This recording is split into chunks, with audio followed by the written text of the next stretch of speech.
Étrusquin. Donc j'avais tenté d'en faire un ici, en bois, donc en charme et en longhi. Le problème c'est que j'ai tourné la partie en bois et il y a quelques irrégularités et du coup c'est assez difficile à gérer. Et comme j'avais fait un système ici avec une fente pour pouvoir resserrer sur le côté, comme il y avait des irrégularités justement, ça a cassé à l'opposé du bois et du coup maintenant celui-là il y a encore moyen de l'utiliser, mais on va essayer de faire un meilleur. Et donc pour ça on va utiliser un bout de wenge. Donc j'ai pris un bois dense et assez dur pour pouvoir le fileter pour pouvoir y mettre une vis. Et ici j'ai un bout de brochette que j'ai trouvé. Et on va utiliser tout ça pour faire un nouveau Étrusquin.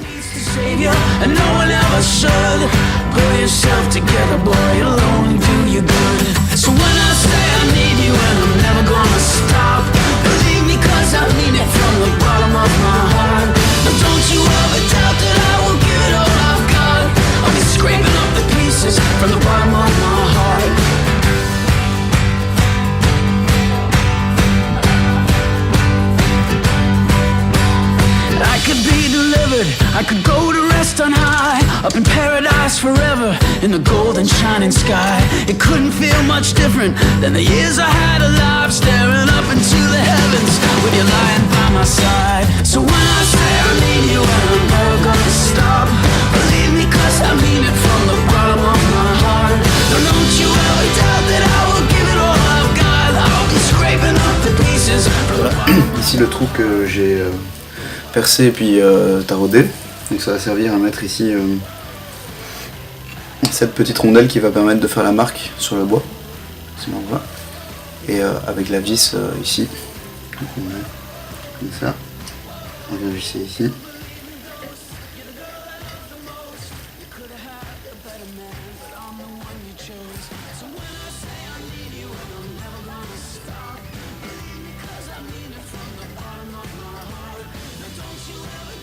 Voilà, donc en fait dès qu'on va appuyer, il y a la rondelle qui n'est pas vraiment adaptée, mais donc elle va remonter. Et ça va juste faire le trait ici parce qu'elle va rouler sur la zone. Comme ça. Donc ici on va passer à la découpe de l'arrêt en wenge. Je vais utiliser ici ce truc pour faire le trou dans le bois. Donc ici on a un gros écart, ici le trou pour faire le trou au centre. Et avec ça je vais percer le wenge pour obtenir directement la forme, quoi.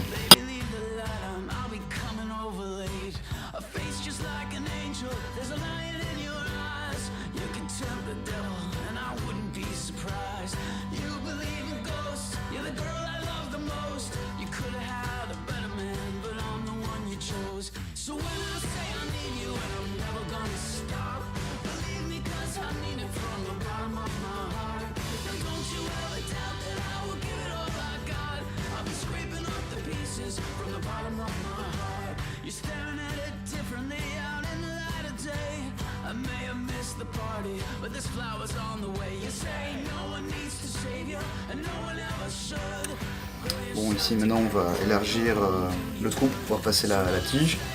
Donc comme vous voyez ici j'utilise une mèche à métaux. Pourquoi? Parce que celles-ci sont pointues en fait et elles ont un profil comme ceci. Ce qui va permettre de bien aligner le trou et pas faire un trou qui sera décentré.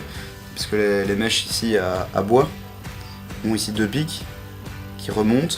Et en fait donc si j'utilise une mèche à bois pour élargir le trou, il risque de plus être centré comme il était au début. Donc on va utiliser la mèche à métaux et percer avec ça.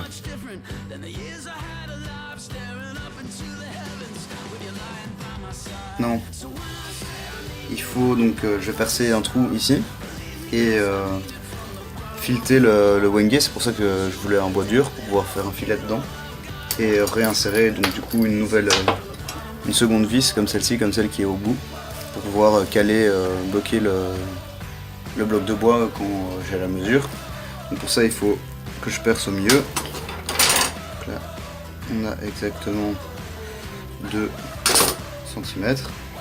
Je vais utiliser mon autre Étrusquin du coup pour faire 1 cm. Comme ça en plus pour ceux qui voient, parce que c'est un Étrusquin mais c'est pas nécessaire. Et donc ici, je vais marquer un trait. Voilà, donc là on voit il y a un trait ici qui est censé être pile au milieu. J'en fais un de l'autre côté pour être sûr, c'est mieux ajusté. Voilà, donc ici on a notre trait. Et c'est ici qu'on va venir percer avec la perceuse.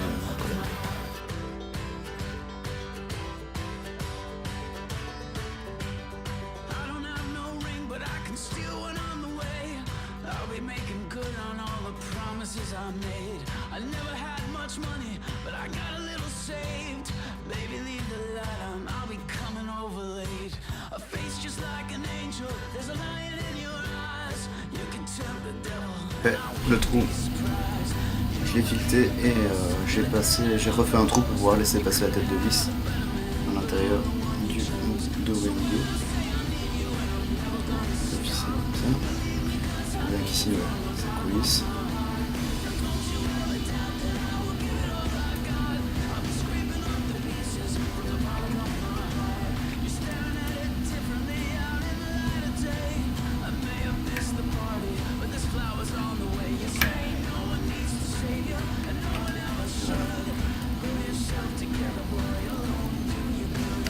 Donc voilà, l'objet fini. Hein. Donc j'ai choisi le Wenge aussi parce que c'était plus joli, donc ça fait un beau petit Trusquin comme on dit. Et donc voilà, là l'ancienne version que j'avais faite en bois, et ici en métal bois. Voilà.